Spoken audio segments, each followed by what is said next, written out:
Now you're listening to Fantastic Formosa with Joh Abrams in Taipei.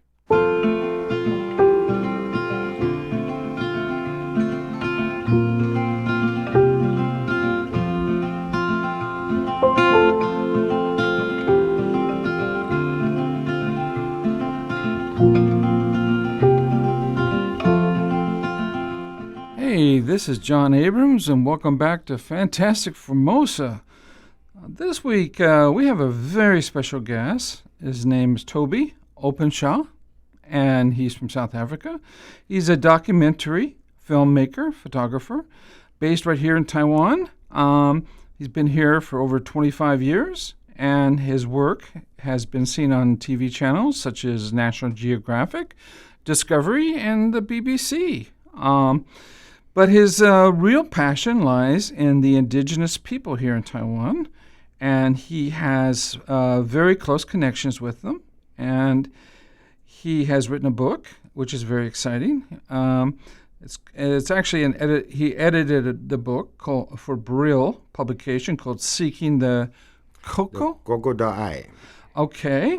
These further investigating the origins of little people, myths in Taiwan and beyond.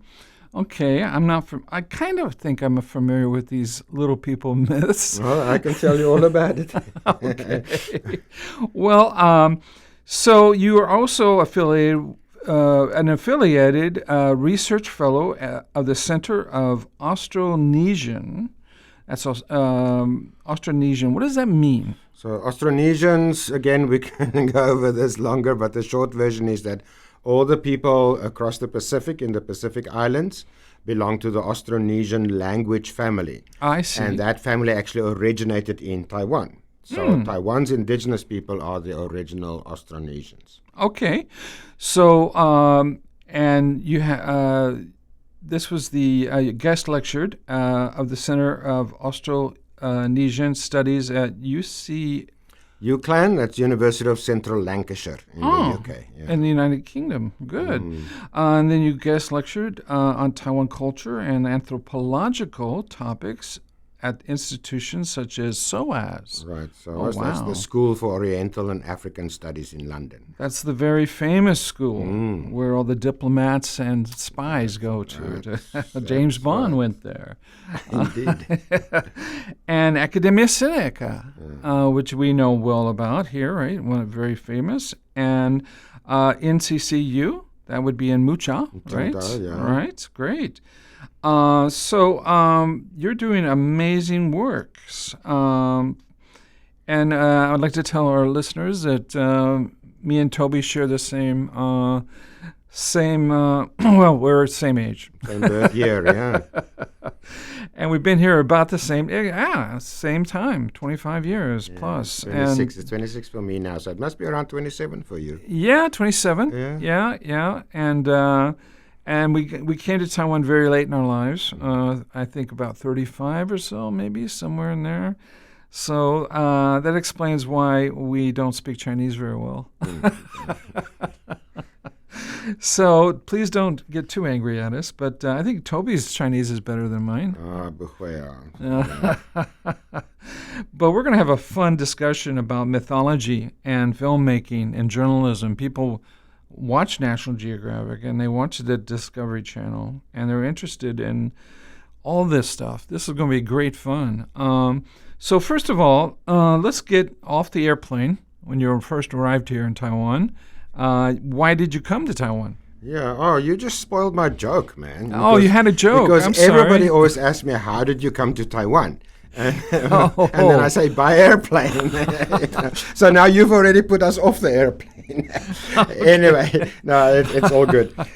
No, look, quite honestly, what brought me to Taiwan, besides the airplane, is crime and poverty in South Africa, my home country, where I'm from, was in a very bad situation around in the 90s.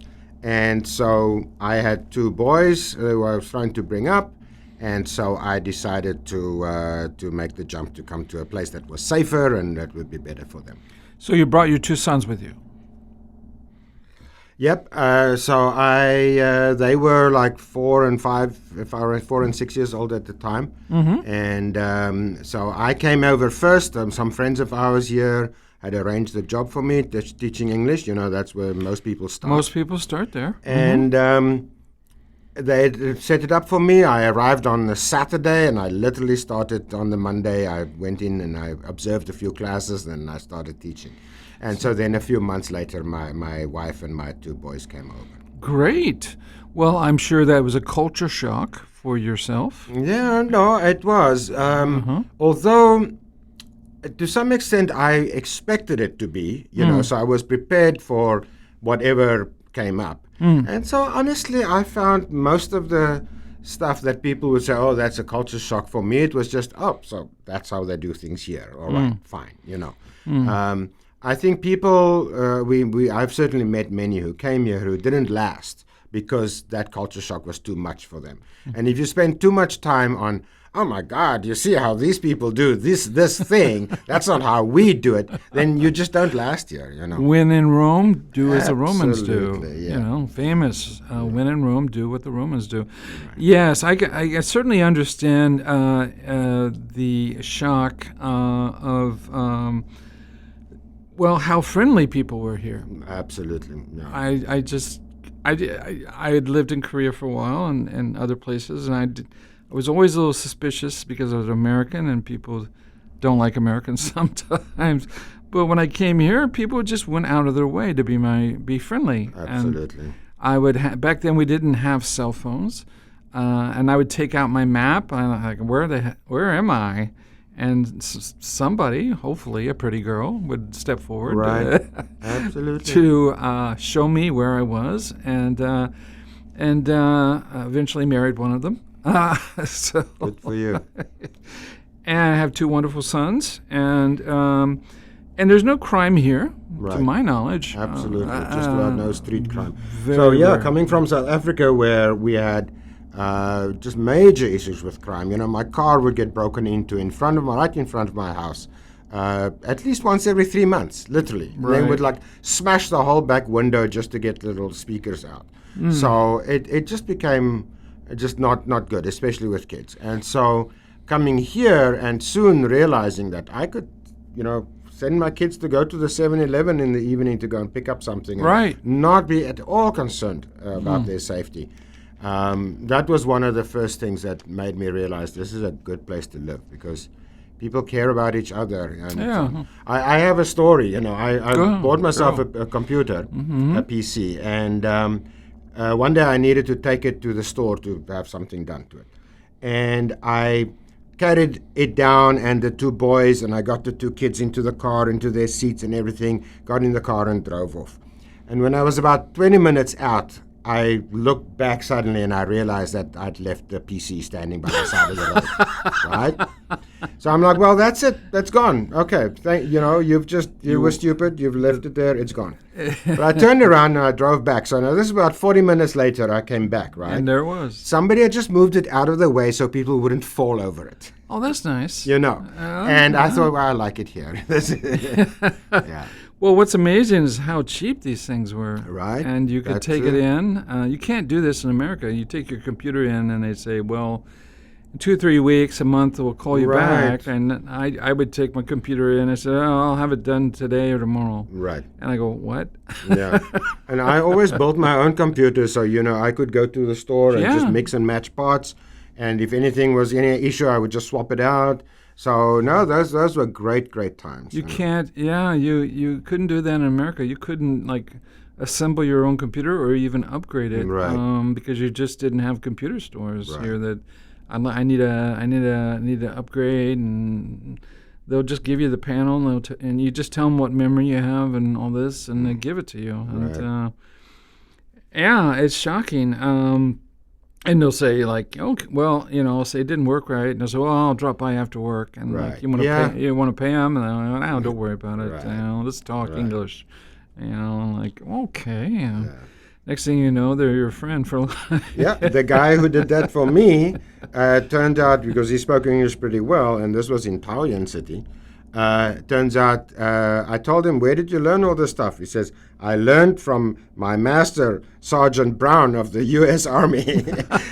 So he'd been seconded to the U.S. Army for some kind of training, Wow. electronics training and so on before, yeah. Was this during the U.S. Military presence here? So, no, that would have been after, but so he would have been doing that during that time, during the 80s then, Sure. yes. Yeah. Okay.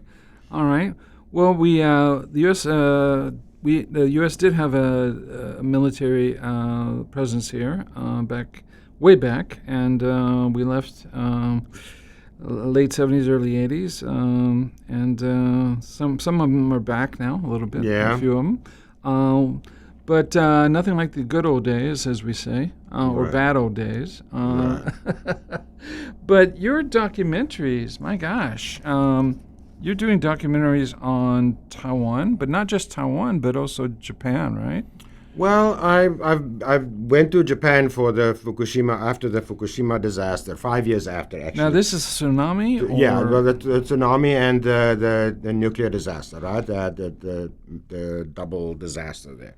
So I went to go and film because I just got an opportunity to film in the nuclear exclusion zone, where all the houses had been evacuated. Okay. And I was connected to a guy who had lived there and was evacuated, and he had received permission to go back to his house. To get his stuff? And so, or? well, no, you're not really allowed to take anything out. But it was with me and another friend who was also an environmentalist and so on. So we just it was more of a research trip and so on, just to go and see what it was like. That must be heartbreaking for him. Absolutely, and it was just absolutely fascinating. We're going into that house, and we wore like protective suits Anti-radiation and so suits on. and- Not really fully anti-radiation. The main issue at that time, after 5 years, was just dust, radioactive dust. So you just Okay. had to protect yourself, breathing and your clothes from dust. Yeah. Okay. And so they issued you with those. You had permission when you had a permission slip to get in. They would issue you with those PPE. And you'd go in there, and when you come out, they would check you with a Geiger counter, and you would, discard the PPE. Throw it sort of away. thing. Yeah. Yeah, all right. And we had our own Geiger counter as well that we took in. But yeah, walking into this guy's house, and the plates are still on the table and so on, just where Just they like- left it, Yeah. And cars, what was really amazing, their car was in the backyard. It was under a roof, but not a proper garage. That car still had air in its tires. It looked like you could get in and turn the key and drive away. I don't see why you can't drive it out, have it scanned, washed down, and continue driving it. Probably no, it wouldn't be an issue really. But the main difference, of course, because we know here in Taiwan, if you leave a car out for 6 months, it gets all green and moldy. But there, it's very cold and very humid. dry. Right. Yeah. So cars by the side of the road, parked standing there with a little layer of dust on them, but otherwise totally fine. Look like swing sets still there. Yep, The wind rocking absolutely. them. And it really just felt like it was a quiet Sunday afternoon driving through a neighborhood. Like with nobody there. Right. It's like a zombie apocalypse. Yeah, absolutely. But people always now talk about the nuclear fallout and so on. But actually, in my opinion and from my observation, it was not actually nearly as bad as people had imagined it could be. Okay, the media overhyped and it, so we ate sushi from the fishmonger who was just outside the exclusion zone. no problem. And he showed us, he's got these Geiger counters that's on a conveyor belt, so as the fish goes over it, it gets scanned. He says it gets scanned when it goes onto the boat. Okay. He does a second scan, and each box is marked where it's from. So he knows where the areas are that are safe. That is quite strange to see a Geiger counter on the sushi stand. Absolutely, And he was just like, just don't eat the bottom feeders because they suck up the Right. nuclear particles that have settled down on the bottom, If you don't know what a Geiger counter is, it's one of these radiation detection machines you hold, and You see them in the movies all the time, but to see one in a sushi restaurant, so you could scan your food before you eat it I hope you put that in the documentary. Right. Well, so I should say to clarify, it's when his fish is coming in the boxes. Right. So this was a fishmonger. It's not like a little fancy sushi restaurant. It's literally he just sells fish, but he will just chop up there for you and give you a platter. You may of not sushi, know what a monger is, but folks, a monger is a salesperson, right? Right. Yeah. Fish salesman. Monger is an old phrase we used in America and Britain for forever, but you don't hear it very much anymore. Yeah, that's true. Now that you mention it. Yeah. What other mongers do you get? Gosh. Isn't there something about ironmonger? Yes. Ironmonger. The old days, people who did like plumbing and ironworks and someone you would call an ironmonger. Right. Yeah. Yeah. And man, that brings back memories way back. But did you put that in that? So yeah. So that was part of we did interviews with him and showed his Geiger counters on the sushi restaurant. Yeah. And but anyway, it was just. But the main thing about Fukushima that not many people talk about, and which is really the focus of our documentary, was the social impact that people suffered after that disaster. Because so people were taken away from their homes, put into temporary housing, and they were told, okay, the government and TEPCO, the electricity department company, will give you X amount of money every month as compensation, and so on, and then you can find yourself a permanent home and a job. And 90% of those people, sorry, I just pulled that number out of the air, but a lot of those people said, you know what? I like living here. The amount of money I'm getting from you every month is fine. Why do I need to go back to work? Why should I even, Why should I bother? And so, because, most of the people there were like factory worker kind of people. So they would work during the week, drink sake every night. On the weekends, they would drink a lot of sake and play pachinko. And so now they just played pachinko and drank sake all the time, So now you have a real problem. So the motivation for them to get trained up or to find a new place and so on was very low. And so that was a very serious social issue. And I'm actually not convinced that it's been really addressed or solved. Yeah. So this temporary housing, though, is it... how would you describe it? Oh, it was all kinds. So some got put up in hotels, like we had the COVID hotels here, something like that. So they just stayed. They're still there in these hotels. They just stayed there. What the because also, if you still maintained an address in the exclusion zone, then you could still claim the benefits. Oh. And so people would just refuse to give up their title to their homes in the exclusion zone. Smart. Yeah. And of course, their kids couldn't go back to school in the exclusion zone. So they had to open new schools and everything for that. So, okay. So they must have got some special educational benefits as well. Yes. All right. Also. Okay. So the thing that we saw while we were there is they were coming in with machines and they were removing like a 2-meter layer of the topsoil, trying to get rid of the nuclear dust. Okay. And they would bag those up. And so you had these huge fields of bags, these big bags of soil. Right. And it wasn't very clear about where they were going to go with those. Ocean, probably. No. So they are trying to rehabilitate, to fix that area so that people can live there again. And I think it's possible. It's actually... like I said, it's not as serious because we saw wild animals running around there, and none of them had 5 legs and 3 ears. So actually, the area was not as toxic as one would expect. Right. It depends on how close you were, I suppose. Right, and also if you stay there for a long period, then the effects would be cumulative. But there was no background radiation. Our Geiger counter would not show anything in the air that went boom, boom, like that, right? It's all just particles. It's in the dust on the ground. Surprising that a good rain or even a typhoon might clean... will actually settle things down, yes. Yeah, all right. Yeah. Okay, that was one disaster you Yeah, that's one documented. thing. No, the other stuff I did was mostly in Taiwan. You know, Taiwan has got so many layers to it. It's such a fascinating place. So for National Geographic, I did something about a shipwreck down south, where they were trying to recover a shipwreck. And then I also did something about the funeral pole dancers.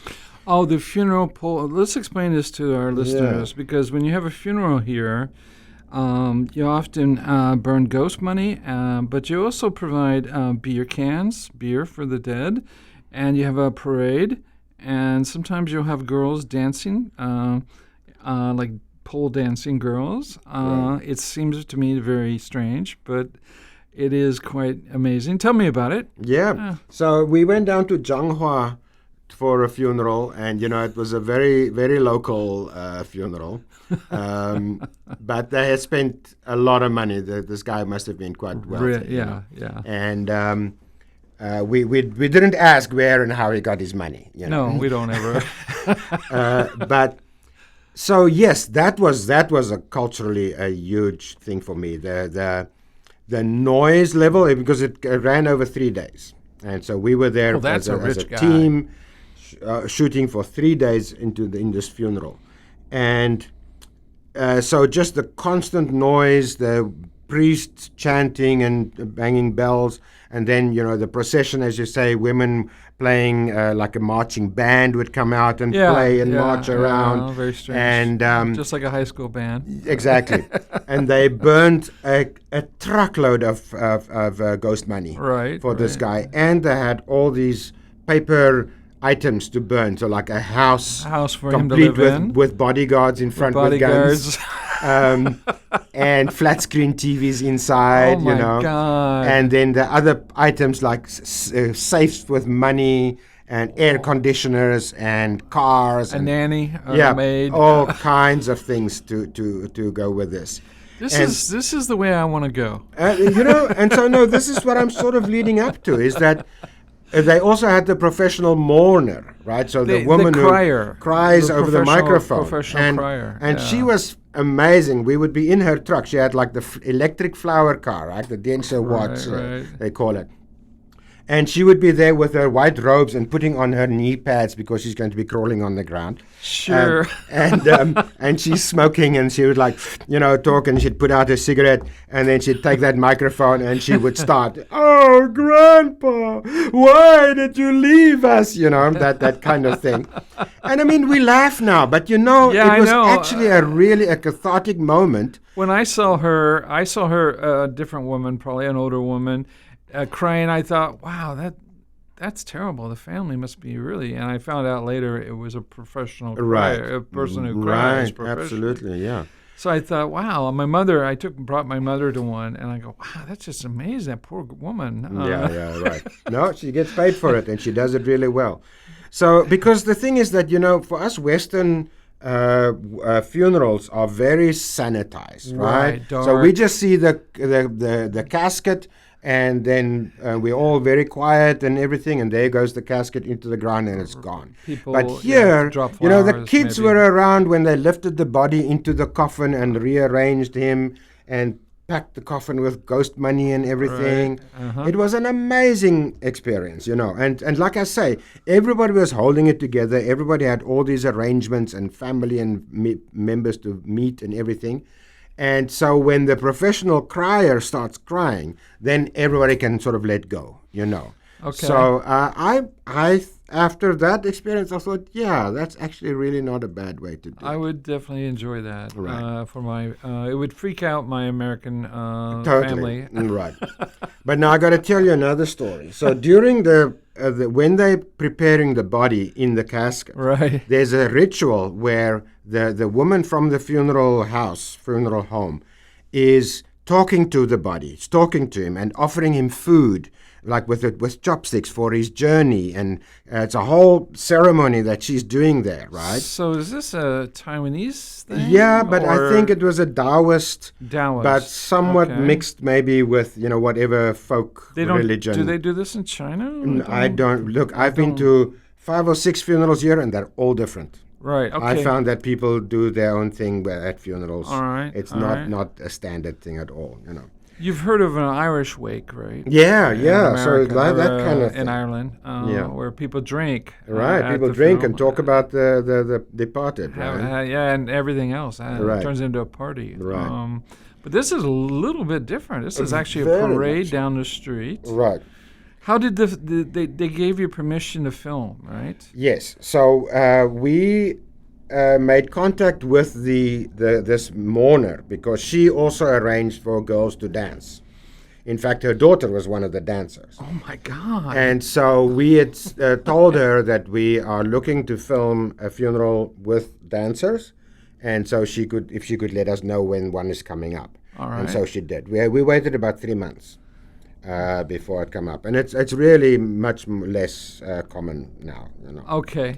But the story I wanted to tell about this woman with the chopsticks feeding this body, she was wearing white latex gloves, right, to protect her hands. Right. And thank God. so there was this whole thing going on, and it's noisy, and the kids are there, and everything. And 2 of my cameras break down. Oh no. Okay, and so the person, the organization I rented the cameras from, are talking to my assistant on the phone, saying, you have to go to the temple and go bye-bye because you are filming dead people, and that's why my cameras are breaking down, It's a ghost. Yeah, which we Breaking- did. We did, and and then everything was fine after that. Oh, your cameras came back on. Yeah, but anyway, the point is that evening, I was so tired, and I was so just discombobulated. I was from this wild experience for this whole day. And so I decided I want to get a massage. And so I went to this massage place right across from my hotel. Now we have to clarify to the listeners there are different kinds. There's a blind massage, Right. where the men are blind and women are blind, and that's for, technically massage parlors are supposed to be only for the blind. Gives them a job, right? Right. And Well, then- that's changed And now. and there's a little bit, and then there's the others. Well, no, there's something in between. There's a professional Yes, style. so there's and- right, professional okay. massage places which are usually Thai or Vietnamese, and where you don't get any special services. Okay. And it's just a legit massage, and it's for men and women, and Okay. they're not necessarily Right, blind. right, yeah. right, right. So this was a legit place. Uh-huh. But anyway, what I'm trying to get to is, as I'm lying down and this woman starts on her massage, I feel something is weird, and I look around, and she's wearing white latex gloves. She was at the funeral. No, she wasn't, thank God.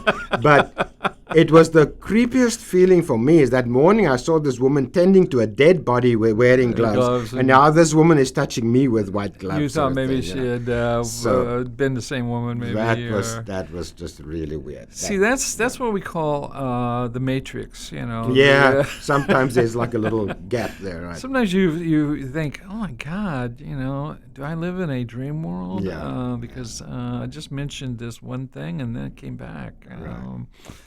Yeah, we all have those. And there's another French term called déjà vu, where you think you've been there before or seen something before. But so they thought you thought your cameras were a mechanical problem, and the camera company said, no, the ghosts are angry, and you have to take your cameras back to the temple, and they'll work again. And you thought that was crazy. Yep. And it worked. That's right. Absolutely. Yeah. And this is not the first time that I've heard film crews here when they make movies. If they show a dead body or somebody who's supposed to plays a dead body in the movie, they will give them a red envelope and they will go and bye-bye to protect their equipment. Yeah. All right. Yeah, no, it's definitely a thing here. And, again, when in Rome, man. Hey, when in Rome, do as the Romans. Yeah. I have had... I've had to point out stuff to my American friends who come here to visit. And one of the things are these funny little street signs, I call them. Yeah. They have the yin-yang on there and a little round mirror. And it's usually a T, and they either turn left or right. You don't go straight. And this sign, this really weird mirror sign, tells the ghost to go left or right. And don't go straight. And they think it's bizarre, and I say, well, this is just a very superstitious society, and my wife is that way too. Right. So when I try, feng shui. Right. We move into an apartment. I'd really like to have the bed and against the wall here, facing the light in the morning. It would be very nice. And she goes, no, feng shui insists that we move it in a very uncomfortable place for me. When I get up, I hit my head against the closet. No, as an anthropologist, I do not have the luxury to call anything superstition, because I work with indigenous people all the time who have a very complete and well-structured belief system.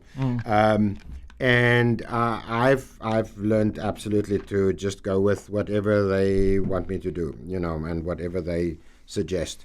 Especially when with this book that I'm working on, or that I've just finished now, that is a topic which requires a lot of understanding and acceptance of ritual and belief.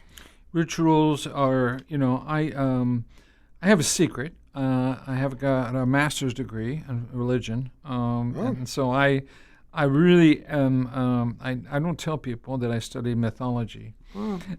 Okay. Yeah. It goes against my I hear my other persona a little bit, but so I'm fascinated by ritual.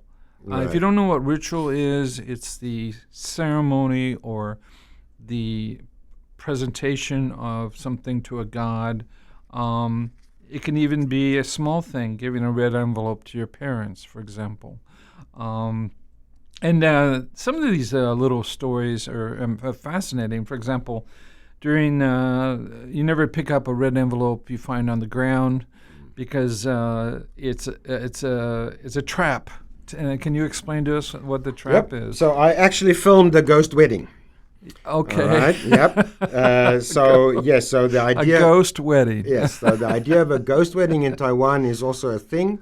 Usually, if a young woman dies, who are already engaged or who were not married, then the family will try to find someone that her ghost can marry to keep her at peace. And also, it's actually very beneficial sometimes because let's say the family's got a very successful business. A son-in-law would have inherited the business, but now the daughter dies and they don't have any other children, so they would be willing to have a young man marry her ghost, and then he would be brought into the family as a son-in-law and treated as such. So it can actually be a very beneficial relationship. For the man, for the guy. Yeah, absolutely. And also, we checked that he can marry again. He must just ask permission of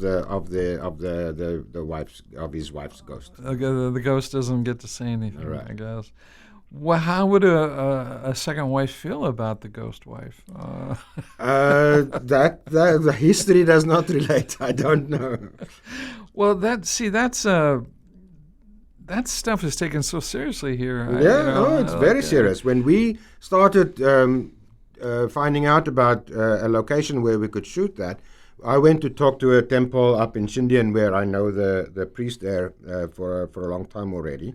A very nice guy, and he was very keen. He was super keen, and we later found out he was going to have, because it was a woman that we had who wanted to do this ceremony. He was going to have her marry his dead son who died in a car accident. All right. But anyway, and so he was absolutely ready for it. And then he went and he threw the babwe, the sticks, the stones, stones, or the blocks. They're called blocks, the divination red, right? blocks. Yes. Okay, right. And the answer came back no, and so then he said, "Sorry, I have to decline. I can't do this." The stones say no. All right. And so we had to find another temple. Yeah. So you did do a funeral. A wedding for a ghost wedding, and how does that work compared to a traditional Chinese wedding? I mean, is it a banquet or? So no, they don't have a banquet, but the ceremony is very similar. But what they did was they put a suit of clothes and a plaque with the groom's name on it, so as if he was alive. So into a basket, and then the bride had a ribbon tied between her wrist and the basket. And she carried that. And then there was someone who gave her away. There was a matchmaker. A friend of mine played the part of the role of the matchmaker. And then the priest led them through a normal marriage ceremony. Yeah.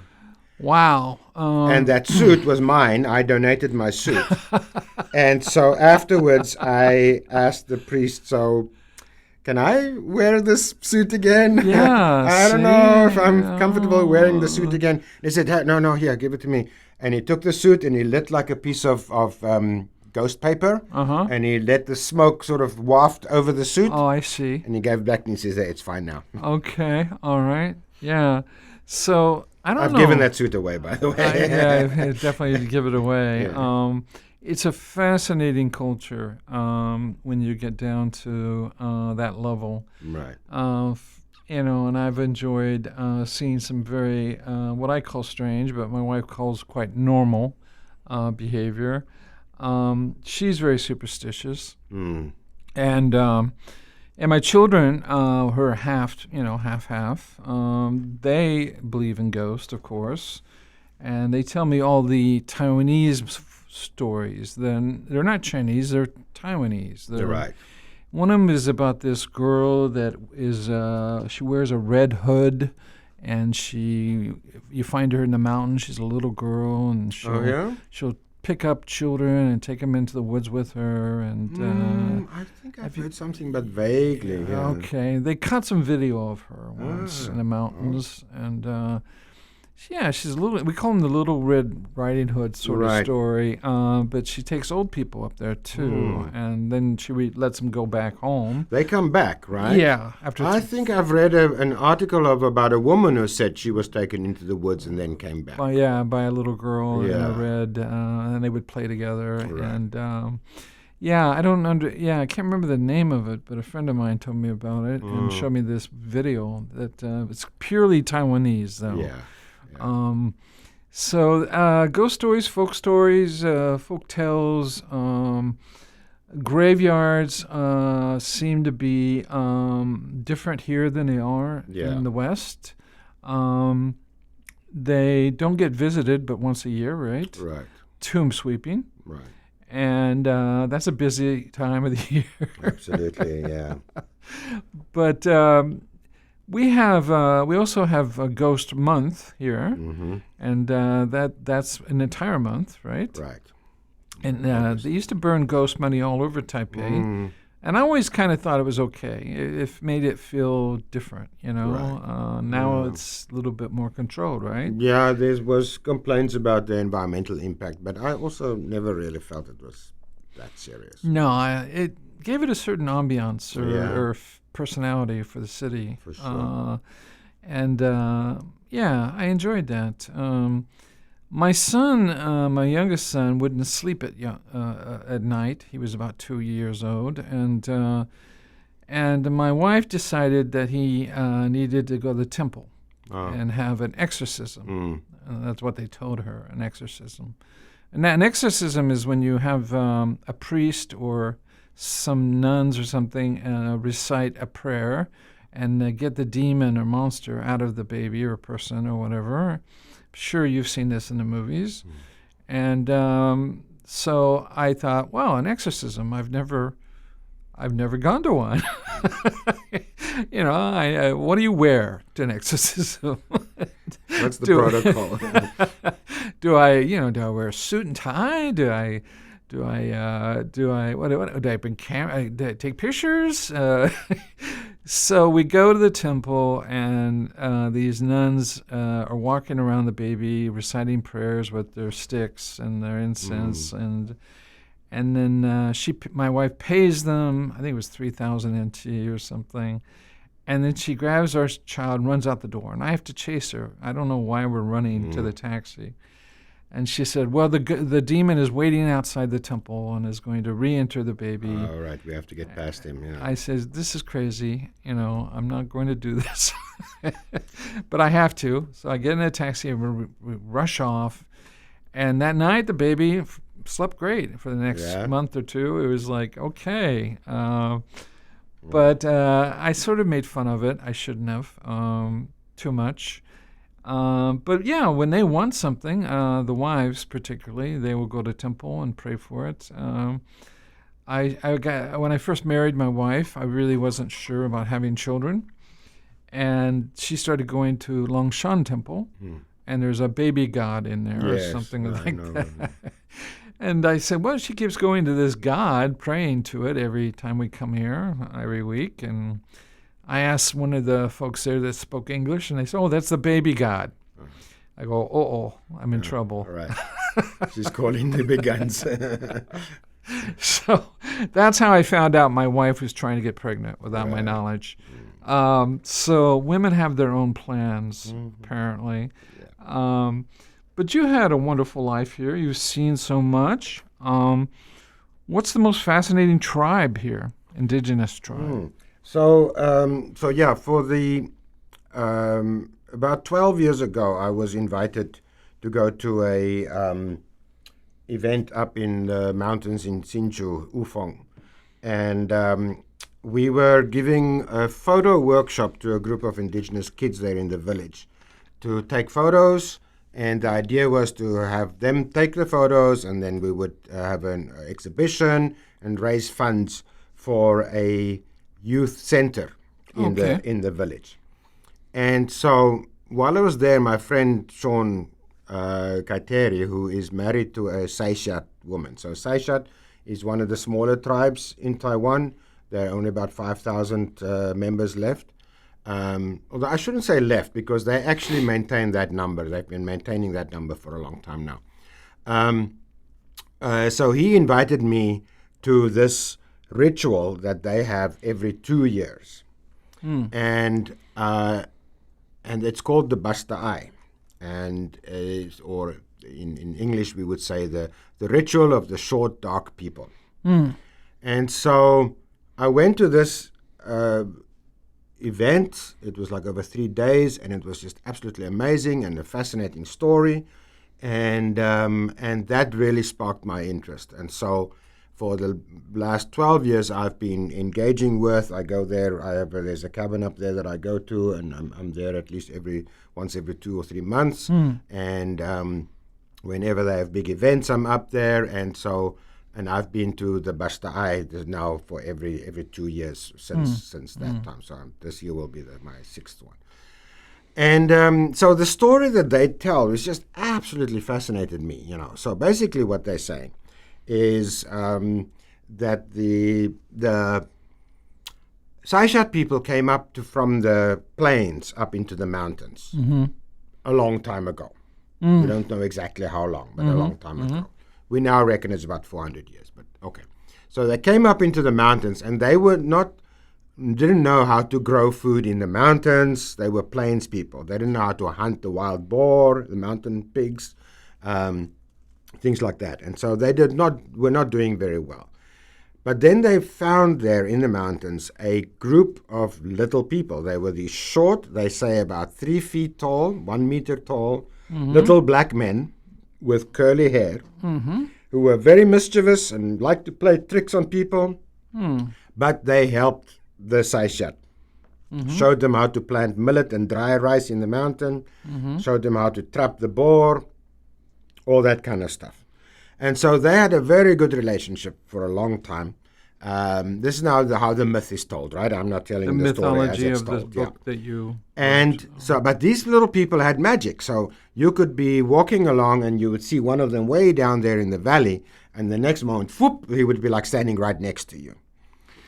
And so they had a friendly relationship. The little people lived across the river in a cave.